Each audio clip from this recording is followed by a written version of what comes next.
Bapa di surga, Bapa di dalam nama Tuhan Yesus Kristus, kami bersyukur dan kami bangga memiliki Allah sehebat Engkau. Karena Engkaulah maka kami ada dalam ibadah ini.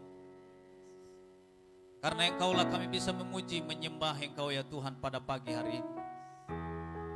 Dan kami percaya lewat pujian, penyembahan yang kami naikkan kepadamu pada pagi hari ini, Engkau telah bertakhta di atas puji-pujian kami. Karena itu ya Tuhan, kami mohon kepadamu untuk Engkau melihat setiap kami malam pagi hari ini. Jika Engkau dapati kami ya Tuhan dalam keadaan yang tidak baik, dalam keadaan yang berdosa, Tuhan Engkau ampuni kami saat ini juga. Agar ketika firman-Mu disampaikan, biarlah firman itu tertanam di dalam hati kami, dan kami terus melakukan setiap kebenaran firman-Mu. Hamba-Mu yang Engkau percayakan untuk menyampaikan firman-Mu, hamba-Mu sangat terbatas dalam mengungkapkannya. Karena itu hamba mohon kepadamu saat ini, Tuhan, mari Engkau rapi hamba-Mu secara khusus, dengan hikmat, dengan akal budi yang datang daripada Tuhan sendiri. Agar semua kata kalimat yang Engkau izinkan ya Tuhan, boleh memberkati kami sekalian yang ada dalam ibadah ini, baik yang ada di dalam gedung ini, maupun yang mengikuti secara live di Facebook. Tuhan Engkau berkati kami. Dan di saat kami mau mendengarkan firman-Mu, tidak kurang juga roh setan, roh iblis ingin mengganggu kami, membuat kami acuh tak acuh dalam mendengarkan kebenaran firman. Karena itu kami sihati dan kami hancurkan itu semuanya. Hanya di dalam nama Yesus Kristus, biarlah darah Yesus menghancurkan itu semuanya. Dan biarlah kami boleh bebas untuk mendengarkan Engkau berbicara pada saat ini. Berfirmanlah ya Allah, karena kami sudah siap mendengarnya. Demi nama Yesus Kristus kami berdoa. Amin. Silakan duduk, Tuhan Yesus memberkati kita sekalian. Baik, salam. Sekali lagi salam. Salam sejahtera dalam Tuhan kita Yesus Kristus. Bapak Ibu sekalian, saya akan menyampaikan kebenaran firman Tuhan tentang menjaga pergaulan. Sekali lagi saya ulang, menjaga pergaulan. Menjaga pergaulan ini bukan saja hanya kami yang masih muda, tetapi juga menjaga pergaulan ini bagi mereka yang sudah berkeluarga. Karena salah bergaul, maka tersesatlah kehidupan kita, baik yang masih muda maupun yang sudah orang tua. Baik Bapak Ibu sekalian, kita akan membaca kebenaran firman Tuhan di dalam 1 Korintus pasal yang ke-15 ayat 33 dan 34. 1 Korintus pasal yang ke-15 ayatnya yang ke-33 sampai ayatnya yang ke-34. Jika Bapak Ibu sudah menemukannya, sekali lagi saya mengajak kita sekalian untuk bangkit berdiri dan kita akan membacanya secara bersama-sama. 1, 2, 3. Janganlah kamu sesat, pergaulan yang buruk merusakkan kebiasaan yang baik. Sadarlah kembali sebaik-baiknya dan janganlah berbuat dosa lagi. Ada di antara kamu yang tidak mengenal Allah.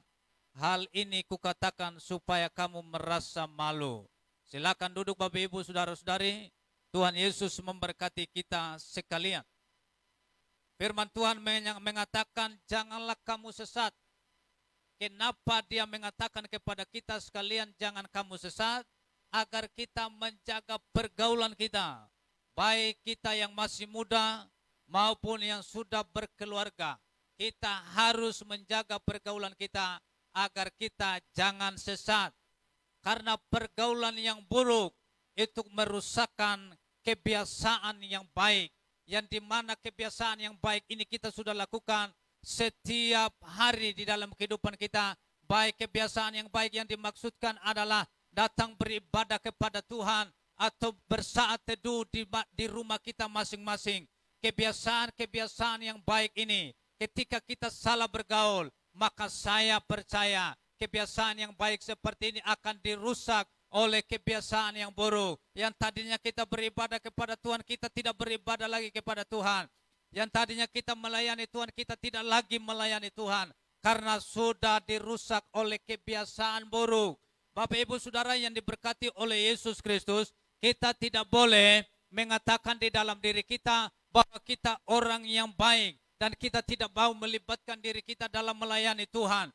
Mungkin engkau masih dipandang oleh orang-orang tertentu bahwa engkau merupakan pribadi yang baik karena kau masih memberitakan kebenaran firman Tuhan atau menceritakan tentang Tuhan. Tetapi ingin saya sampaikan kepada kita, ketika kita tidak terlibat dalam melayani Tuhan, itu membuktikan bahwa kebiasaan buruk itu sudah mulai masuk di dalam diri kita, dan lambat laun kita akan terjerumus dalam kebiasaan buruk ini, dan kita tidak lagi melayani Tuhan secara full di dalam kehidupan kita.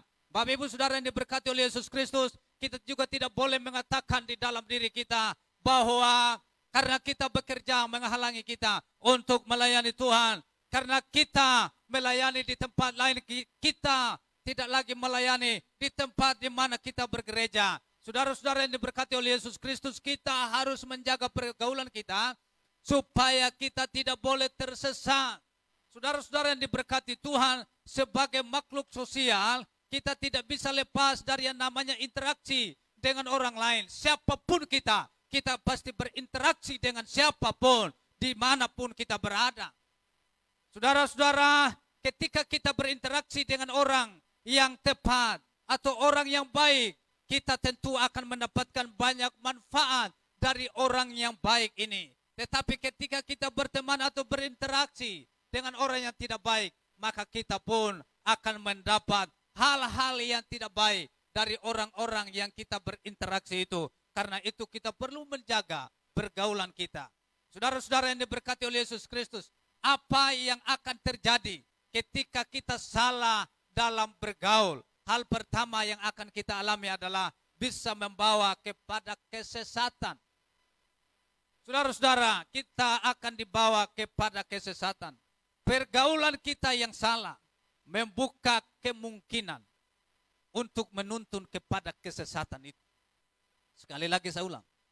Pergaulan kita yang salah membuka kemungkinan untuk menuntun kita kepada kesesatan itu. Saudara, dengan saya tidak boleh berkata begini, saya sudah kuat, saya sudah terlibat dalam pelayanan, tidak mungkin lagi saya tersesat dalam hal ini. Tidak ada orang yang kebal di dunia ini. Siapapun dia, termasuk saya yang menyampaikan firman ini, bisa saja tersesat ketika salah dalam bergaul.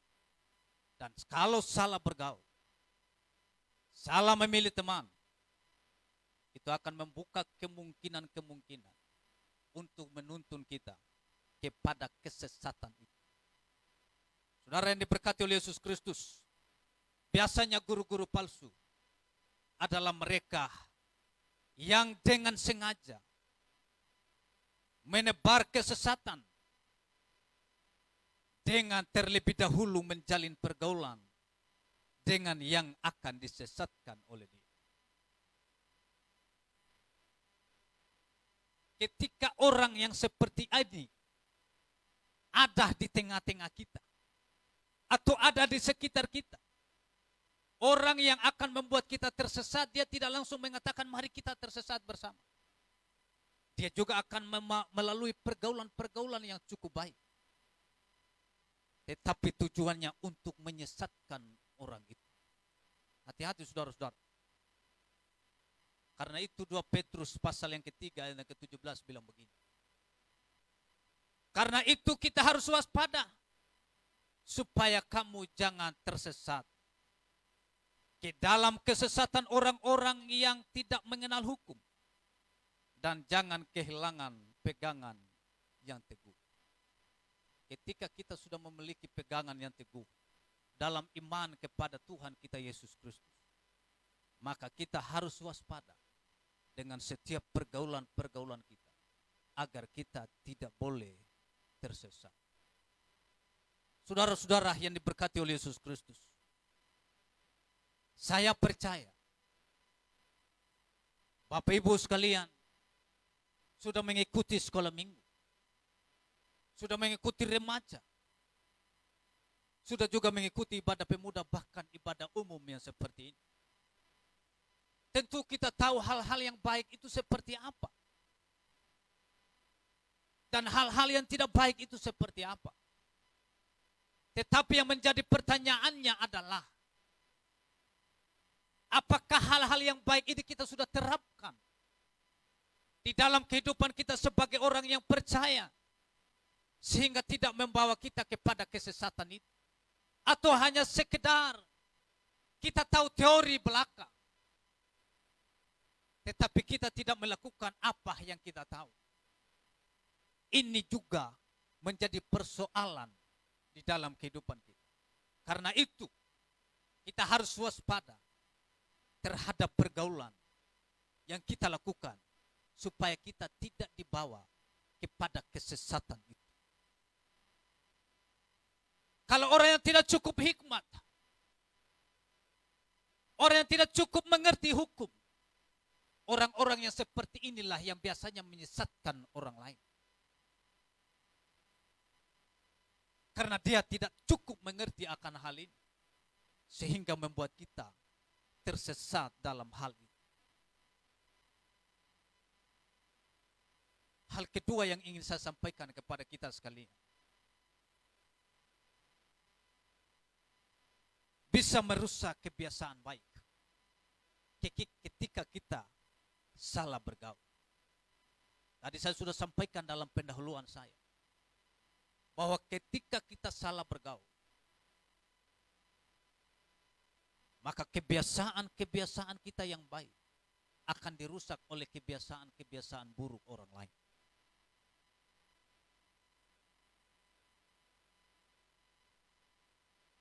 Kehidupan Kristen menekankan perbuatan baik setelah diselamatkan sebagai buah-buah kebenaran.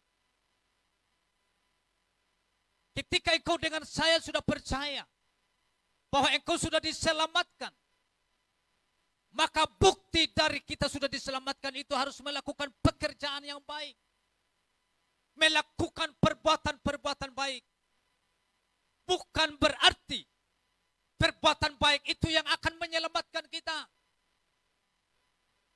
Tetapi ketika kita sudah pastikan diri kita bahwa kita sudah selamat, bahwa kita juga harus menunjukkan perbuatan-perbuatan baik kita kepada orang lain.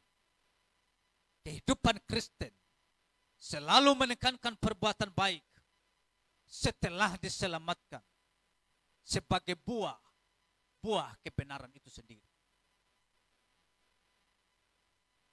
Hal tersebut dibangun dan diusahakan dan dibiasakan dari hari ke hari, sehingga menjadi sesuatu yang dilakukan dalam kehidupan setiap hari.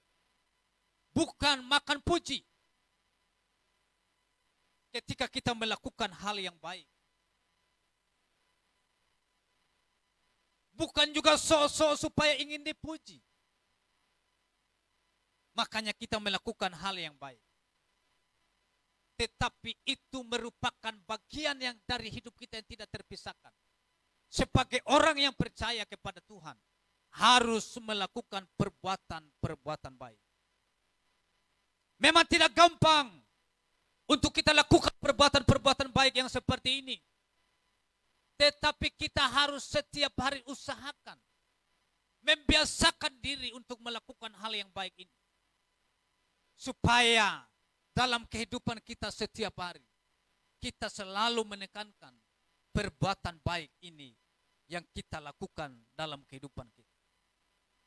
Tetapi jika kita salah bergaul, kebiasaan baik yang sudah dibangun itu dapat rusak dan berubah menjadi kebiasaan yang buruk.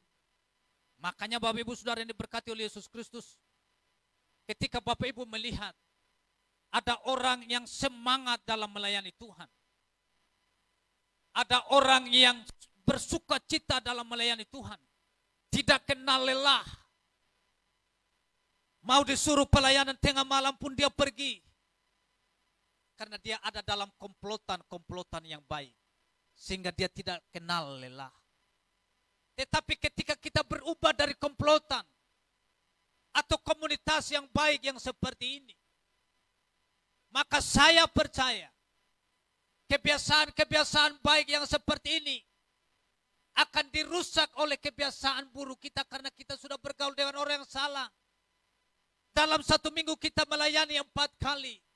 Tetapi karena kita sudah bergaul dengan orang yang salah, sudah mulai mundur 3 kali dalam seminggu. 2 kali dalam seminggu. Bahkan 1 kali dalam seminggu. Tetapi tidak menuntun kemungkinan ketika kita salah bergaul. Kita tidak melayani dalam 1 minggu pun. Karena sudah salah dalam bergaul.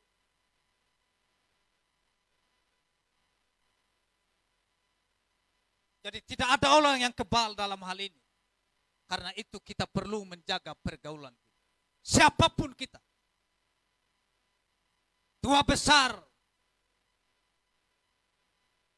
Anak kecil, anak muda. Tidak ada orang yang kebal, kita harus waspada terhadap pergaulan. Supaya apa? Supaya tidak merusak kebiasaan baik. Bapak Gembala kita sering menyampaikan kepada kita. Mungkin ketika yang mulai salah bergaul, awalnya tidak merokok, sudah mulai 1 tarikan, 2 tarikan. Tetapi ketika bergaul dengan orang yang seperti itu terus-menerus, maka sudah mulai 1 batang dan bisa menghabiskan 1 bungkus dalam 1 hari. Dan kalau sudah menjadi kebiasaan dalam hal yang buruk seperti ini, tidak menuntut kemungkinan bisa sampai 2 bungkus dalam 1 hari. Ketika di gereja suruh memberi, tidak ada uang. Tetapi giliran beli rokok, ada uang. Satu kali saya jumpa dengan seseorang dalam hal rokok ini. Dia sudah tahu bahwa saya minimal hamba Tuhan. Dia sementara rokok, saya lewat. Dia pegang rokoknya, dia sembunyi di tangan. Sembunyi-sembunyi, dia pegang, sudah lengkung, kasih masuk di dalam. Karena saya sudah lihat ada asap yang keluar dari tangannya, saya sengaja berdiri terus. Akhirnya api rokok itu sudah mulai habis. Dan kalau sudah mulai habis, saudara tahu, sudah dekat dengan dia punya telapak tangan. Dan itu artinya sedikit lagi panas. Dan hampir terbakar tangannya karena saya berdiri di situ terus. Saya sengaja bicara. Saya sengaja alihkan ke tempat lain karena saya sudah tahu bahwa api rokok itu sudah mau habis. Saya sengaja balik ke tempat lain, tapi saya juga ada lihat pakai ekor mata. Cepat-cepat kasih jatuh dan dia injak. Setelah dia lakukan itu saya jalan dan anggap saja saya tidak tahu. Besoknya saya ngomong, bagaimana? Kau punya tangan ada melepuh? Dia bilang, tidak om. Kenapa om tanya? Seperti itu. Saya bilang, bukankah kau kemarin sembunyi rokok? Dia mulai garu-garu kepala. Saya bilang lain kali, kalau memang kau rokok saja. Tidak usah takut dengan hamba Tuhan. Takutlah kepada Tuhan. Jadi setiap kali saya lewat, kalaupun dia ada di situ, dia sudah langsung lari. Itu membuktikan bahwa ini hanya takut kepada manusia dan tidak takut kepada Tuhan. Takut kepada orang yang hanya dapat membunuh tubuh, tetapi tidak takut kepada Tuhan yang dapat membunuh tubuh maupun jiwa. Saudara-saudara, kita hanya kuat di dunia ini. Alkitab mengatakan hanya 70 sampai 80 tahun. Lebih dari itu tidak lagi. Kalaupun lebih dari 80, maka kita akan seperti anak kecil. Tapi kalau berhubung dengan hukuman kekal, tidak hanya 70 sampai 80 tahun, seumur hidup.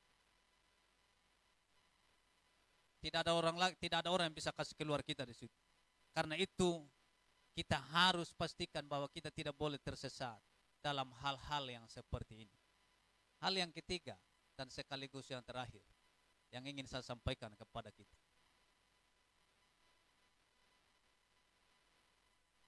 Ketika kita salah bergaul, bisa membawa kita kepada dosa.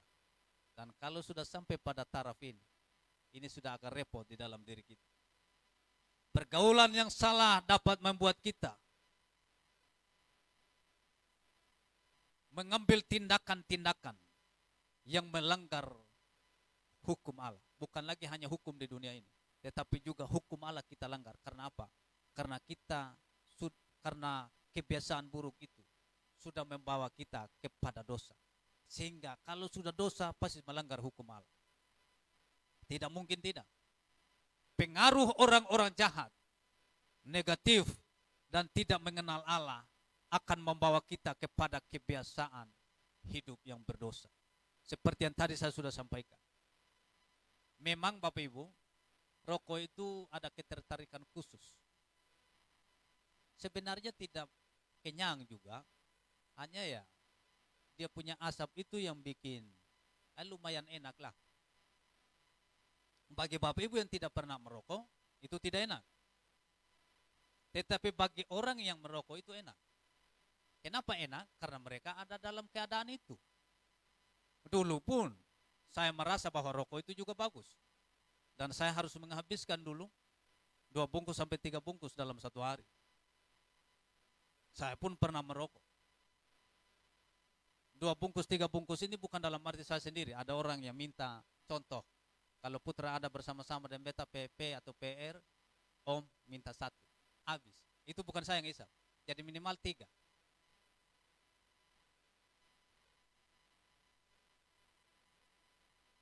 Enak. Apalagi kalau asapnya kita bisa kasih bulat-bulat, kasih keluar. Ada kebanggaan tersendiri dalam hidup ini. Bagi kita yang tidak pernah rokok, kita pikir itu tidak baik. Apa untungnya? Ya, memang ku tidak pernah rokok, jadi ku tidak tahu dia punya untung. Tapi bagi kami yang pernah merokok, ya untung. Apalagi kalau kami isap rokok di depan banyak orang, minimal asap itu kan kena banyak orang. Dan ada orang yang mengomel, ada orang yang senang. Itu bangga itu. Minimal nama dia tersohor sedikit. Tetapi ingin saya sampaikan kepada kita, menurut Alkitab, bahwa ketika kita merokok, itu merusak diri kita. Merusak bait Allah. Itu menurut Alkitab. Contoh sederhana. Mungkin Bapak Ibu di Kupang ini kan tidak pernah lagi masak di dapur yang rumah daun itu. Seperti kami di Sabu. Kalau di sini kan konfor. Jadi biarpun ada pelafon seperti ini, pelafonnya pasti tidak hitam. Tetapi kalau di Sabu kami masak pakai kayu api, ya minimal dia punya pelafon-pelafon rumah daun itu hitam semua. Dan kira-kira menurut Bapak Ibu, asap rokok itu dia langsung keluar dengan sendirinya atau masuk ke dalam dulu baru kasih keluar lewat mulut dan juga kasih keluar lewat hidung. Otaknya itu sudah pasti rusak itu. Meskipun pintar. Tapi sudah pasti hitam. Untuk membersihkan itu dari mana? Ada air yang bisa kasih bersih di otak? Tidak ada. Jalan satu-satunya bertobat. Dengar firman supaya firman itu menyucikan, membersihkan otak itu yang tadi kotor. Jalan satu-satunya itu. Rajin beribadah seperti ini. Supaya apa? Supaya kita tidak dibawa ke dalam dosa itu. Amsal pasalnya yang ke-4 ayat 14 sampai ayat yang ke-15 bilang begini.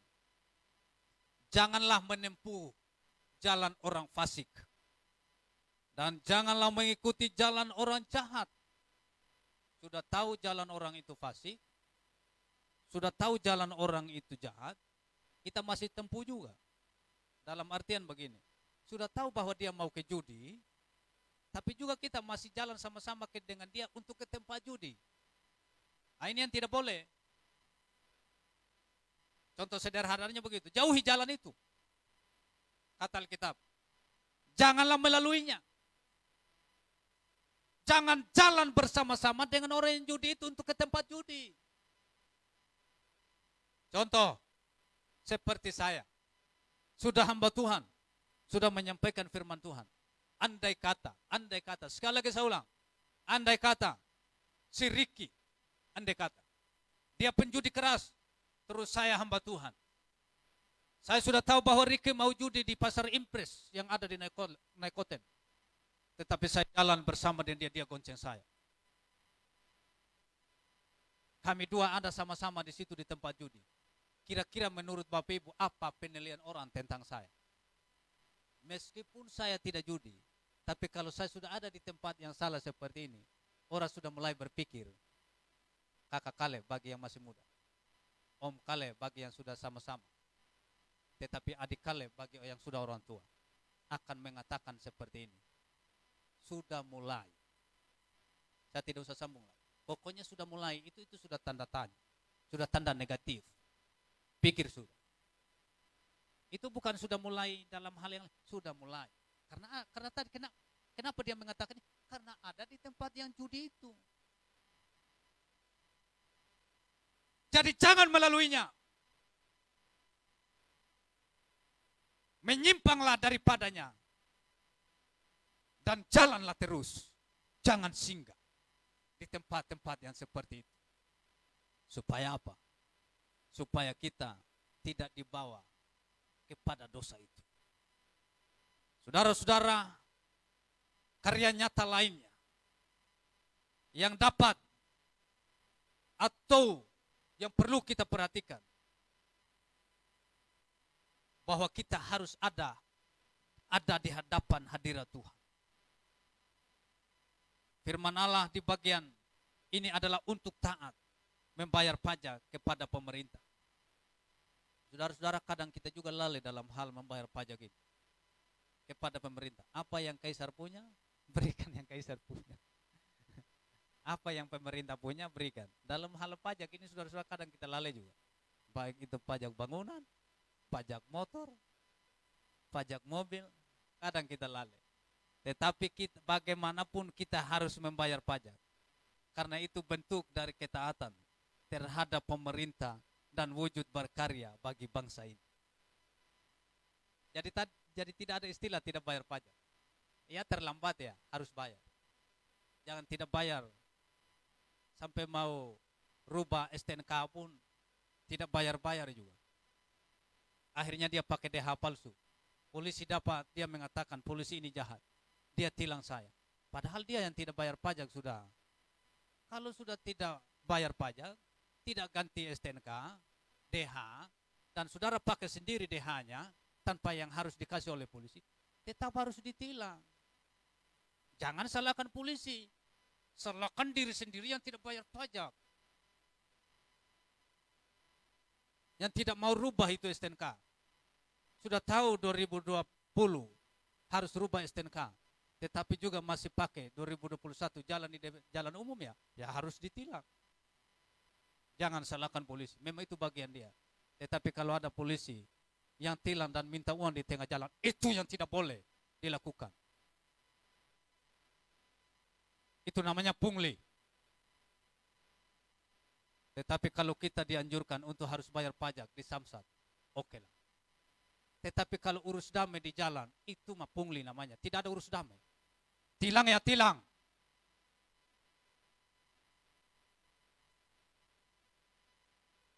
Tidak boleh tanya bilang ada berapa di situ.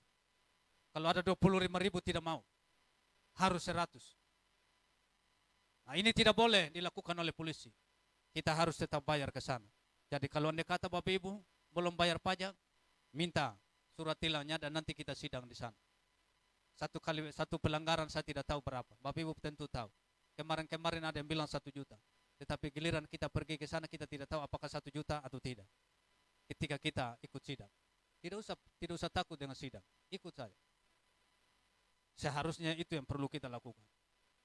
Supaya kita tahu bahwa memang susah ketika kita ada di sidang. Supaya kita bayar pajak. Beli rokok ada uang. Beli mabuk ada uang. Bayar pajak tidak ada. Ini kan lucu ini. Tetapi saya percaya kita semua yang ada dalam gedung yang ibadah yang kedua ini, termin kedua ini, tidak ada yang rokok dan tidak ada pun yang mabuk. Haleluya. Bahkan kita, ketika ada orang isap rokok di depan kita, kita seolah-olah mabuk begitu. Nah, kalau seolah-olah mah itu tipu itu. Kalau mabuk-mabuk betul maksudnya kita tidak mau hirup dia punya asap begitu. Jadi ketika kita tadi ada di bawah angin, kita pindah ke atas angin supaya kita jangan kena dengan asap itu. Kira-kira begitu. Dan saya percaya, sejauh saudara membuka hati, firman itu akan masuk sejauh saudara membuka hati. Selebih dari itu, firman itu tidak mungkin masuk. Saya pernah baca satu buku, dia bilang begini, orang bertahan, duduk itu, dan dia tidak bicara-bicara, dia hanya sampai 30-45 menit. Kalau sudah lebih dari 45 menit siap, itu dia sudah akan ingat lagi.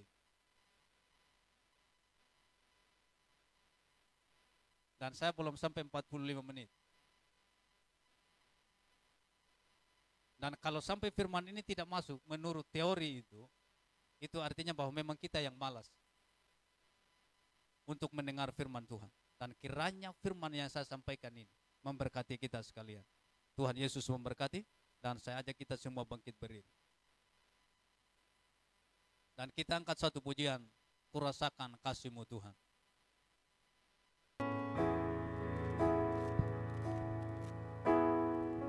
Haleluya. Kurasakan kasih-Mu Tuhan.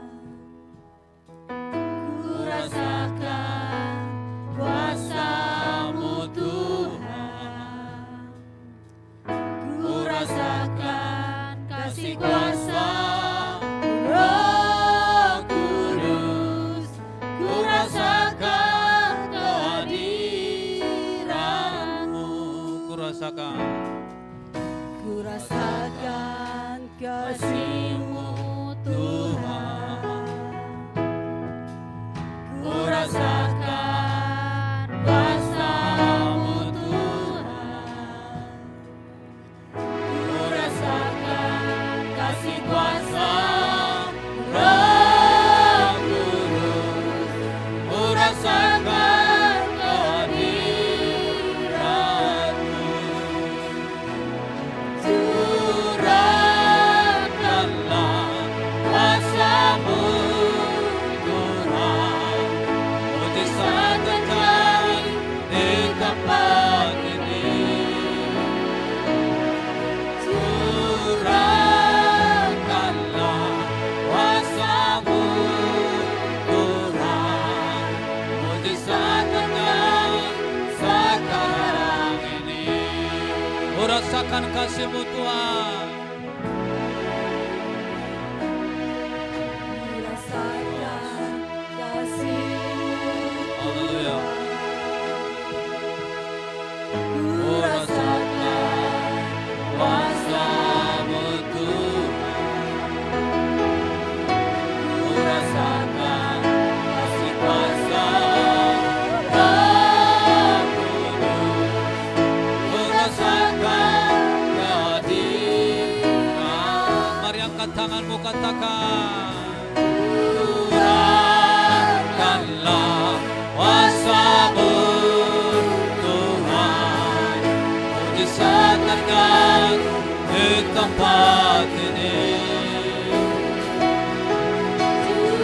Curahkanlah kuasa-Mu Tuhan.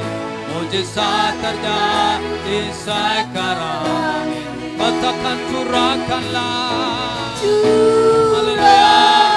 Mari Tuhan yang Kau curahkan kuasa-Mu di dalam kehidupan kalian sekalian yang ada di tempat ini ya Tuhan. Haleluya ya Yesus. Curahkanlah kuasa-Mu Tuhan. Mujizat terjadi sekarang ini. Katakan dengan sungguh-sungguh, curahkanlah. Haleluya. Kuasa-Mu Tuhan.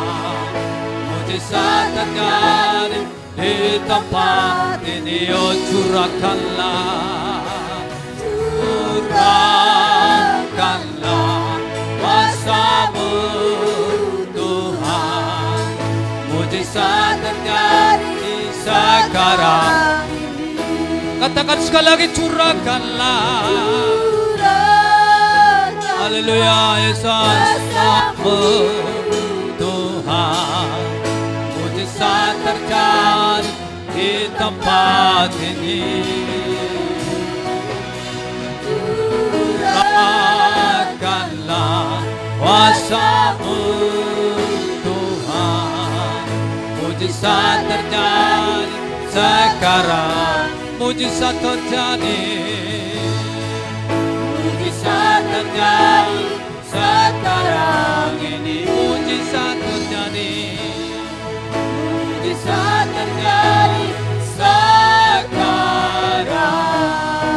ini. Haleluya. Mari Tuhan, Engkau nyatakan mujizat-Mu atas kami. Engkau nyatakan kuasa-Mu atas hidup kami ya Bapa. Agar kami dari hari ke hari, kami terus mengalami Tuhan. Kami terus berubah dan menjadi serupa dengan Tuhan. Yang kami puji, yang kami sembah di dalam kehidupan ini. Bapa, Engkau tanamkan firman-Mu yang baru saja disampaikan kepada kami, yang baru saja kami dengar pada pagi hari ini.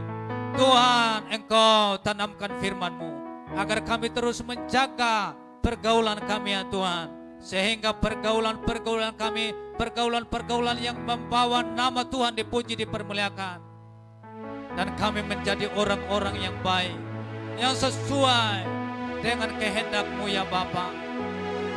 Bapa, ajar kami senantiasa untuk kami tetap bergaul dengan Tuhan, bergaul dengan orang-orang yang hidup takut akan Tuhan, agar kami menjadi pribadi yang berkenan kepada-Mu ya Bapa. Tetapi jika Engkau dapati kami dalam ibadah ini ada yang bergaul dengan orang yang salah, Tuhan, Engkau tolong kami sekalian agar kami kembali kepada jalan-Mu, kepada bergaul dengan orang-orang yang takut akan Tuhan, sehingga hidup kami ini hidup yang berkenan kepada Tuhan. Engkau tanamkan firman ini ya Tuhan, dan Engkau mampukan kami melakukan setiap kebenaran firman-Mu ini. Demi nama Yesus Kristus kami berdoa dan kami mengucap syukur kepada Bapa di surga. Amin.